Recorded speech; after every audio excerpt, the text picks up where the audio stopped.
Machatavera, ¿cómo estás? Llegó el miércoles de leer cómic y quiero arrancar rápido con el diferente, Paco Roca. Si me han estado siguiendo, saben que he estado comprando varios cómics de Paco Roca en este inicio de época, en este invierno de Lima. Y Arrugas me habían comentado que era el mejor. Tanto así es el mejor que el mismo Paco Roca dice que mucha gente le preguntaba: ¿has escrito más historias de viejitos? A ese punto, o sea, es una muy buena historia en la cual toca muy bien un par de temas. El asilo, cuando las personas dejan a sus padres en el asilo por X motivos emocionales o económicos, pero también el tema del Alzheimer, que es un tema muy complejo y que hay que saber tocarlo. Y él lo toca de una forma didáctica, de una forma amena, divertida, pero que permite que los personajes que se valore al humano, que se valore esta compleja experiencia a la que muchas personas llegan cuando llega el final de la vida, cuando se acerca. Y en este Arrugas nos muestra a una serie de personajes, que importante, y cómo son ellos a través de los años. Acá solamente se ve un detalle, pero esta pareja de ancianos es muy buena. Una genial historia que fluye entre el inicio de la vida y el final de la vida para contarnos la historia de estos personajes que realmente son muy divertidos y estas locuras que pasan con la edad. Para realizar esto, Paco Roca, como lo indica al final, realiza una investigación, le pregunta a muchas personas por sus padres, por sus tíos, ancianos, abuelos, y nos empieza a narrar una historia. No quiero llegar al final. Y nos empieza a narrar una historia muy divertida en la que cada personaje representa un estilo diferente de vida y un perfil casi arquetípico de los diferentes tipos de abuelos que existen y los diferentes tipos de miedos que existen cuando uno llega a cierta edad. Realmente cada vez Paco Roca me asombra más. Yo recién lo he empezado a conocer este año. Ya tengo 3 tomos de él. Aparte de este, yo les recomiendo La Encrucijada. A mí me encanta La Encrucijada porque lo hace junto con José Manuel de Seguridad Social. Es una muy buena historia en la cual se mezcla cómo crear un cómic, cómo crear un disco de música y la relación en un tomo que por momentos tiende a ser una entrevista y deja ser una historia. Y La Casa, que es una muy buena historia en la cual Paco Roca nos habla de su relación, la de sus hermanos con su padre, con la casa en la que ellos vivieron de niño y con todo este proceso. Es un cuarto ejemplar, 22.000 ejemplares vendidos, y esta es una edición 13, 13ª edición, 67.000 ejemplares vendidos. Muy recomendado. Este es el diferente de hoy. El otro que en algún momento fue, entre comillas, el diferente, pero que llegó a hacerse muy conocido, es Monstruos. Esto ya sabemos que ganó varios premios en el Eisner. Yo tengo la segunda edición, esto es en castellano, esto es de Norma Editorial. Una historia de la que había escuchado muchas cosas antes de leerla y que mucha gente la recomendaba porque decían: la gráfica es muy buena. Siempre partían muchos de esa lógica. La gráfica es muy buena, pero no hablaban de la historia. Así que quiero empezar a hablar de la historia de Monstruos. Monstruos es un mundo fantasioso, por momentos de maquinaria, por momentos mitológico, en el cual están los humanos por un lado y por otro lado está una raza de seres que son una mezcla de humanoides, de seres mitológicos, amorfos, casi como si fueran pequeños animales y que tienen una vida genial, diferente, mística. Lo genial de esta historia de Marjorie como historia es que conforme la vas leyendo te empiezas a enganchar. Ustedes dirán: bueno, pero cualquier historia que la lees después de un rato te enganchas. Esta es una historia que tiene muchos polos, muchas aristas que tienes que ir manejando para entender la historia. Puntos en contra de esta historia: son muchos los personajes que se introducen en esta primera etapa, muchos los personajes que tienes que ir conociendo. Entonces ellos parten del supuesto de que tú, cuando la leas, puedes aguantar a muchos personajes para entender cómo todos interactúan. Y muchos personajes entran a la historia como si ya los hubieras conocido hace mucho tiempo. Entonces hay que estar muy mosca, tienes que leerlo despierto para poder entender bien la historia, que también se lee dormido. No es que se lee dormido, pero a veces hay lecturas que las leemos en la noche, agotados, o la leemos un poco más rápido. No, esta es una lectura que hay que leerla con calma para poder conocer y mapear toda la estructura de la historia. Muchos personajes, no quiero hablar todavía de la gráfica, mucha mitología, muchos miedos, muchas pinceladas de Lovecraft en las estructuras, porque tratan de tener pinceladas de miedo, de estos mitos. Por eso es que este primer volumen se llama Despertar, porque es ella la que despierta para convertirse en un personaje que va a luchar por su raza. Como parece humana, es una de las pocas que parece humana, pasa como que desapercibida cuando camina entre humanos y no se dan cuenta que es de los enemigos o de los buenos. En realidad eso todavía no se muestra. Simplemente se sabe que hay dos razas peleando y se muestra a los humanos como el lado malo de la historia. Me gustó. Acá hay la frase de Neil Gaiman es muy buena, ¿no? Mezclan los estilos tradicionales narrativos de Oriente y Occidente para crear algo único. Y de ahí ya Cosmopolitan, Entertainment Weekly, como que... Pucha, son historias que no... Son revistas tan diferentes para esto. Un capítulo aparte es la ilustración de los gatos. Estos gatos que tienen 2 colas, 3 colas, 5 colas, 7 colas, son gatos muy diversos. El personaje principal es ella, que es la mecánica, en cuanto a las herramientas, las armas, en cuanto al brazo. Ella es la que tiene los poderes y la que domina el demonio. Como historia le sentí muchas características de Parasite. O sea, tiene un Parasite ella, que es un demonio. Entonces ya hay algunas características propias de la historia que son robadas de otras historias y que de repente por eso es que a muchas personas no les gusta.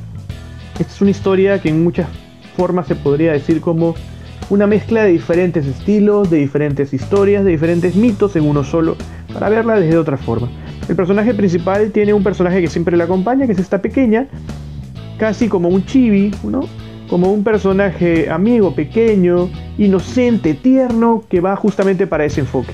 Y el lado cómico con un gato, que el gato es tierno, pero el gato es el que tiene la sabiduría y el que le está ayudando en su camino.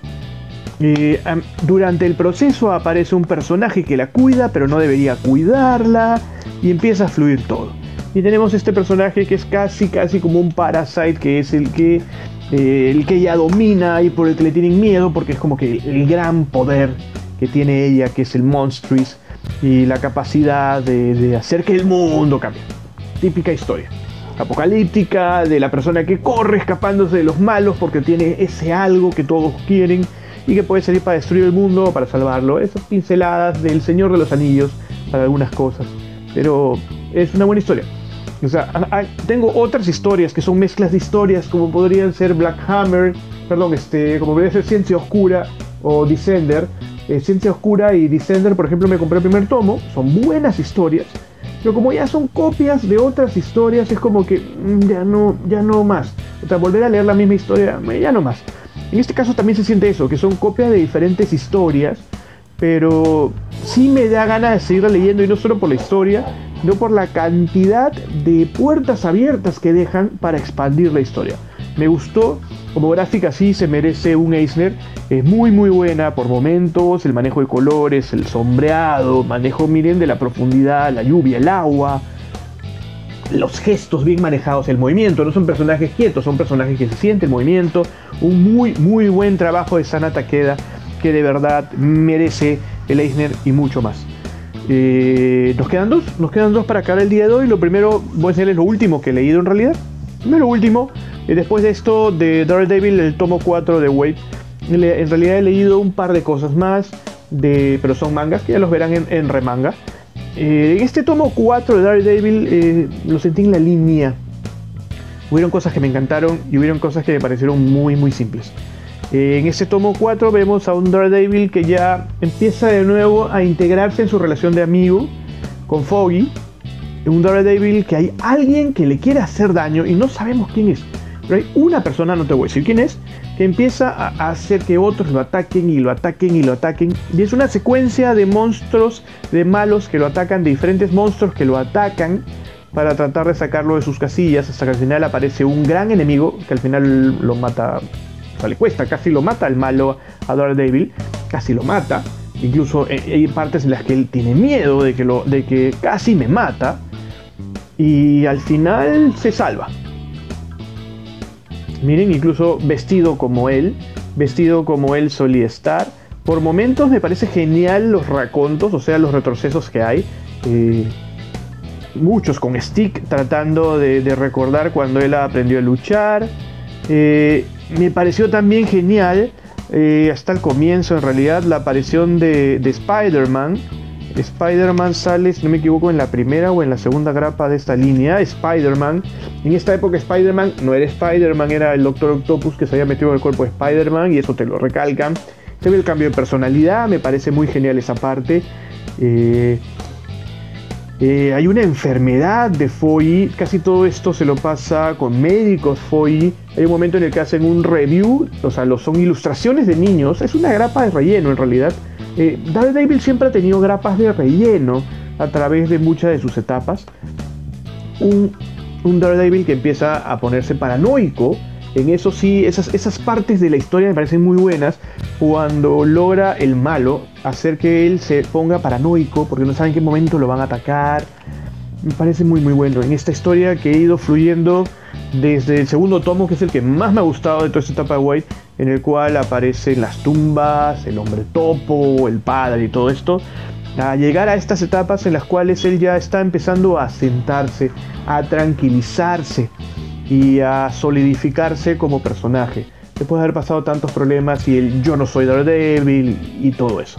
Las últimas partes, si se dan cuenta, le he puesto ahí porque las quiero volver a leer, pero las últimas partes del tomo son unas historias de relleno en la que aparece el que le hacía bullying a él cuando era niño, antes de sufrir los químicos en el ojo. Historias de relleno. Siento que Daredevil tiene muchas grapas de relleno, y acá las hay varias. Pero la historia central es entretenida, divertida, tiene cosas buenas, pero tiene cosas malas. Y no sé por qué siguen usando al Zancudo, que es uno de los personajes más estúpidos que he podido ver. El último de hoy día, súper pesado, Batman. Esto seguimos todavía en los nuevos 52. Este Batman, si se dan cuenta, tiene cigarro, porque este Batman es el jefe Gordon. En la etapa anterior a Super Pesado, es Endgame, en el cual Batman y el Guasón, cuando terminan debajo de una montaña, no se sabe qué pasó con ellos, simplemente no están. Aparece uno de los químicos, uno de estos elementos importantísimos para lo que después sería Metal de Batman. Y pucha, no hay un Batman en la ciudad, ¿qué hacemos? Pongámoslo a Gordon de Batman. Y realmente la premisa es mala, el personaje es malo, el entrenamiento de Gordon es malo. Normalmente lo ves a Gordon como una persona vieja, pero acá es como que milagrosamente es joven, que hace ejercicios. Pucha, es muy muy malo este tomo. De verdad, esto es lo peor de Snyder en esta etapa de los nuevos 52. Tiene 3 o 4 cositas que se salvan, como cuando ya hablan con Bruce, este Bruce que empieza a hacer servicio social, cuando empiezan a analizar al Guasón, la muerte o no del Guasón. Esas partes son interesantes. Siento que en esto de acá la gráfica no es muy buena. Tiene partes muy buenas y partes malas. No me gustó, no me gustó, la verdad. Siento que acá Capullo es un capullo. Estoy exagerando obviamente, pero siento que es una gráfica muy muy kitsch, con una sobresaturación en iluminación que hace que no se vea tan bien. Acá sí hay algunas paletas oscuras un poco más interesantes, pero aunque esos tonos verdes que se pusieron de moda en algún momento ya no funcionan tan bien. Ven, hay una sobresaturación ahora sí de los detalles. En el agua se puede ver una sobresaturación del trazo que hace que ya no sea tan buena esta historia. Después se da una diversidad de estilos gráficos dentro de la historia para tratar de contar algunas características importantes del por qué está pasando y cómo pasó. Y este es un tomo que termina al final con muchas dudas, con muchos procesos químicos, con un Batman sin cueva y sus juguetes donados para que los niños jueguen con ellos, y una aparición que hace que este tomo, el penúltimo tomo, termine en un supuesto cliffhanger, pero que no es tan fuerte la emoción del final. Es como que terminó el tomo y ahora otra vez un monstruo dominando. No pasa nada. Esto llega hasta la número 45, si no me equivoco, faltan hasta las 52 y termina esta etapa de nuevo 52 y ya entraríamos en el Batman que es en realidad el que vi antes que que es el de Renacimiento. A grandes rasgos, muy buena la etapa de los nuevos 52, tiene picos muy buenos, como es la corte de los búhos. Endgame es diferente y rara, pero interesante. No es alucinante, es interesante. Creo que la corte de los búhos es la más importante. La muerte también es buena, pero la corte de los búhos es el top de esta etapa. Y a la que ya le falta poco y no me gustó mucho, súper pesado la verdad. La ley pues no estuvo, falta un cachito, le falta a este mundo, pero lo que sí me quedó con mucha curiosidad es que en un momento te dicen, entre una grapa y otra, que a mitad de camino entre las dos está Batman Eterno y me ha creado muchas dudas de comprar Batman Eterno, así que si tú ya has visto Batman Eterno, déjame en los comentarios qué opinas para ver si me mando o no me mando. Muchas gracias Mancha Tavera por seguirnos en estos miércoles de leer cómics. La próxima semana sí hay miércoles de leer cómics, pero recuerden que la siguiente no, porque voy a estar de viaje por Colombia. A la gente de Cartagena o de Barranquilla que está cerca, como el Comemente, nos vemos allá. Vamos a aprovechar como el Comemente para tomar algo, comer algo ahí, me va a ayudar a conocer la ciudad de Cartagena. Y si hay alguien más que se quiera juntar, pues ahí nos vemos en Cartagena con los paisas para ver algo que vale la pena. Muchísimas gracias por seguirnos en esto que te gusta a ti, me gusta a mí, las lecturas de los cómics que nos alegran el día y que hacen que nuestra mente se vaya a nuevos mundos. Muchas gracias, esto fue miércoles de leer cómics.